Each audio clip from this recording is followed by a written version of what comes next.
Assalamualaikum warahmatullahi wabarakatuh. Sebelumnya, perkenalkan nama saya Rias Nurul Maria, NIM S100221139, kelas A, mata kuliah Geografi Ekonomi dan Industri. Aglomerasi ruang industri. Pendahuluan. Selama abad ke-20, terutama setelah Perang Dunia II, perkembangan industri dimulai dari konsentrasi spasial industri di Eropa Tengah, Utara, dan Amerika Serikat, kemudian menyebar ke wilayah dan negara lain. Selanjutnya, pengertian aglomerasi industri. Apa itu aglomerasi industri? Aglomerasi industri merupakan aspek pengembangan dan spesialisasi yang tidak merata dan berfungsi sebagai lokasi penting penciptaan lapangan kerja dan inovasi. Kemudian eksternalitas. Pengertian eksternalitas yaitu biaya negatif atau manfaat positif yang diperoleh perusahaan. Contoh eksternalitas negatif yang menyebabkan pencemaran polusi udara oleh pabrik. Kemudian contoh eksternalitas positif, yaitu kumpulan tenaga kerja dengan keterampilan tertentu yang akan menurunkan biaya pencarian tenaga kerja. Selanjutnya, penghematan biaya dapat diperoleh melalui beberapa faktor berikut ini. Yang pertama, terjalin hubungan pertukaran antara perusahaan yang berada dalam siklus produksi yang sama. Kedua, tersedianya pasar tenaga kerja yang lebih terdiferensiasi. Yang ketiga, terdapat pasar outlet yang lebih besar untuk produk. Yang keempat, terbentuknya suasana industri tertentu yang ada di area tertentu.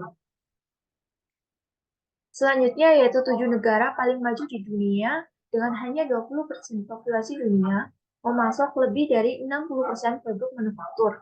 Yang pertama yaitu ada Amerika Serikat, yang kedua Jerman, yang ketiga Rusia, yang keempat Prancis, yang kelima Inggris, yang keenam Jepang, dan ketujuh China. Selanjutnya ada dua jenis aglomerasi.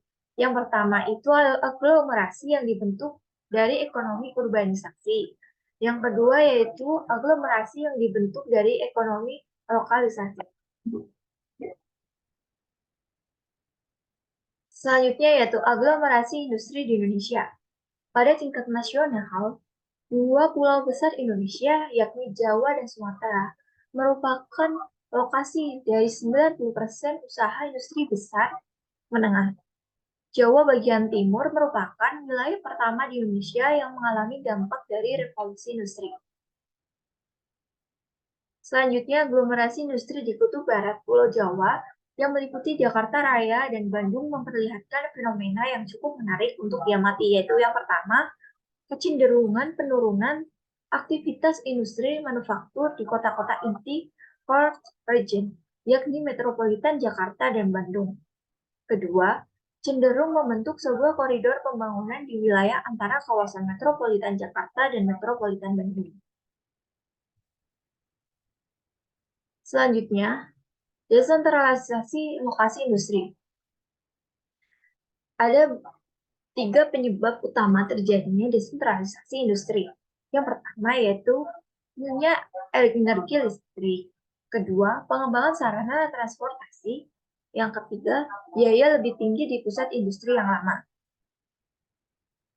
Proses desentralisasi industri ini pada awalnya dapat berupa relokasi atau disebut dengan desentralisasi teritorial.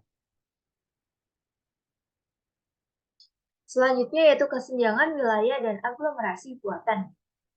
Bentuk kendali dan arah penanaman modal industri ini terangkum dalam konsep kebijakan daerah yang dapat mengambil dua bentuk utama berikut ini. Yang pertama, intervensi tidak langsung, dan kedua, intervensi langsung.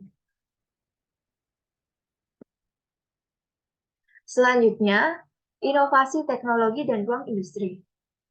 Revolusi industri di Eropa dan Amerika hanya dimungkinkan oleh ditemukannya serangkaian inovasi, pertama dan terutama oleh penciptaan mesin uap, yang menyebabkan peningkatan produktivitas yang sangat cepat dan secara geografis menyebabkan terjadinya konsentrasi industri di daerah-daerah yang kaya akan sumber energi seperti lokasi tambang batu bara di Eropa.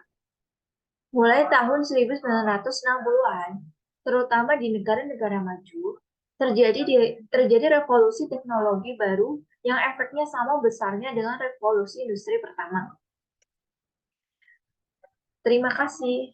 Sekian dari saya yang bisa saya sampaikan. Kurang lebihnya saya mohon maaf. Wassalamualaikum warahmatullahi wabarakatuh.